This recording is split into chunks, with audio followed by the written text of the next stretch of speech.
बहुत समय पहले एक विशाल और समृद्ध राज्य में राजा विक्रम शासन करता था। वह राजा शूरवीर था, परंतु उसके दिल में एक अनकही पीड़ा थी। उसका राज्य बहुत बड़ा था और उसकी सेना भी शक्तिशाली थी, पर वह कभी शांत महसूस नहीं करता था। उसकी नजरें हमेशा युद्ध और शक्ति पर टिकी रहती, पर इसका दिल दुखी रहता। राजा विक्रम का एक आदर्शवादी मंत्री था, जो उसे हमेशा याद दिलाता कि असली राजा वही होता है जो अपने प्रजा का दुख समझे और उनका सुख संतोष बढ़ाए।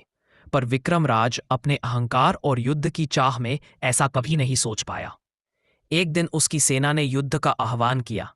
युद्ध में राजा विक्रम ने अपने सैनिकों की जान बचाने के लिए खुद सबसे आगे जाकर लड़ाई लड़ी। युद्ध तो जीत लिया, पर एक भयंकर अग्निकांड में उसकी सबसे प्रिय रानी और पुत्र घायल हो गए। वे धीरे धीरे मृत्यु की ओर बढ़ रहे थे। यह घटना राजा के दिल को भीतर तक झकझोर गई। उसके बाद विक्रम राजा ने अपने पूरे राज्य को देखने का निश्चय किया।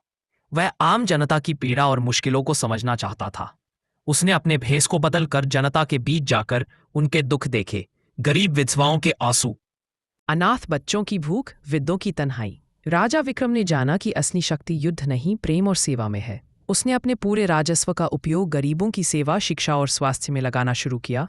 राजा विक्रम की यह तपस्या इतनी गहरी थी कि उसे राजा के रूप में नहीं, एक दयालु पिता के रूप में याद किया जाने लगा। लेकिन दुख यहाँ खत्म नहीं हुआ। उसके राजा होने के कारण वह अपनी निजी खुशी और परिवार से दूर हो गया। रानी और पुत्र की मृत्यु ने उसके दिल को बुरी तरह तोड़ा।